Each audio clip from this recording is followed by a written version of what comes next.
Hello, vudani here, and today I have a engineer build for tournaments. This is a grenade build, and it has a couple good knockback skills.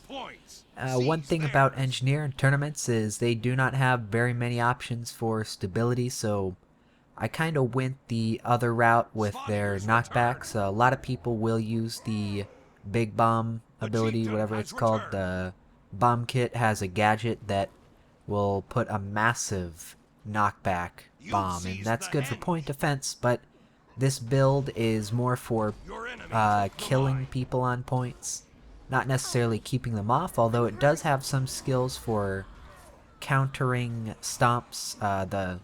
The mine, I find, is very useful for taking care of people stomping others. Obviously, if they have stability on, you're not going to be able to do much anyway, but this being a grenade build, it has wonderful AoE, and that is something that you sometimes can lack. A lot of teams will go very defensive, and here I go. I'm just starting with grenades, and you can see the pretty high numbers, pretty decent crits there, and right there I start with my F3, get a nice 3.5k crit out of that. And I am just doing my normal grenade now until I see more people, and I'm really, you can see how I'm doing those grenades. I'm actually basically just mashing that attack. If you use this build, it is very difficult to play effectively. That is how many grenade builds are. Obviously, moving targets with grenades can be a problem. So to counteract that, I basically kind of follow people with my cursor and spam grenades. And it's actually pretty effective. You get a lot of good effective damage in there, and you kind of saw the tip of the iceberg with that little splash at that start there, and it's always nice to have people that are able to damage points from outside of points. Like I was saying earlier, a lot of times you'll have a lot of point defenders or people that can turtle, and the enemy will as well, so you really need to be able to have people with killing power. Obviously, a warrior or a thief is generally going to fit that role, so it can certainly be difficult to compete if you're other classes, but I mean, classes like elementalists and engineers definitely have a role in attacking points from outside. And right here I go in with my rifle attacks, and I finish them off, but they do end up killing little dreams. However, both of them are down. I'll be able to finish them off.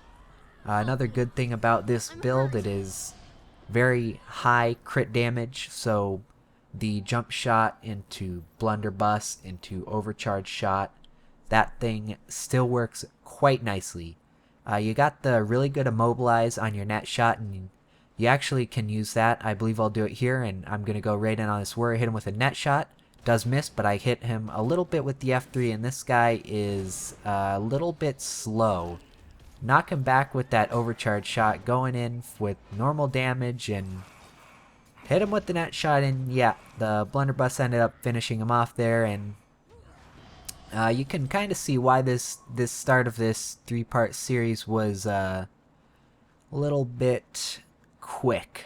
Let's just say it like that. Sometimes when you're doing full pre-mades, you do go up against little groups, and that's kind of what this is, so definitely stay tuned for the later matches. Later matches in this one were actually pretty gosh darn good.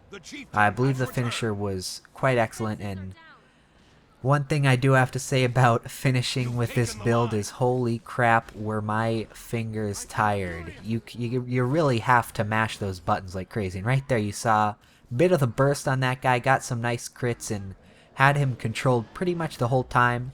I have my landmine active, not sure where I put that, probably right there, I don't know, but with that landmine you basically chuck it in at someone and then you trigger it again, so you, right in my 9 slot, you do that just like a grenade. Almost everything with this build is ground targeted, except for the F4, F2, and rifle skills. And it's certainly a challenge, it's certainly fun, and it is definitely effective. And I'm gonna light these guys up with grenades, and you'll see I just cycled right through my grenades there. You really don't need to put much thought on what grenades you're throwing, but you do want to keep those on cooldowns. And right there, friend got the knockback and gonna get the revive pretty easily, and those guys are already almost dead. Ranger and a Thief there, I pretty much assumed he was going to be able to get that knockback. Didn't see that Ranger with the Beast Mode attack, so able to secure this pretty easily. And right now we basically controlled all points the entire time and almost didn't die at all. So, you definitely see that this build does a lot of damage. It has some mobility. I got the rocket boots for an escape. You might want to replace that with the bomb kit for the F2, or, well, in this case it would be F2, but for the gadget skill. Gadgets are very much main focus of this, and it looks like they rage quit there. Didn't quite like how that match was going. But, yeah, definitely stay tuned for the next two matches if you're interested in seeing how this build plays out against more skilled opponents. It's still very effective, definitely a very viable engineer build. I'd probably suggest it to people playing engineers. And, as always, I hope this video is helpful.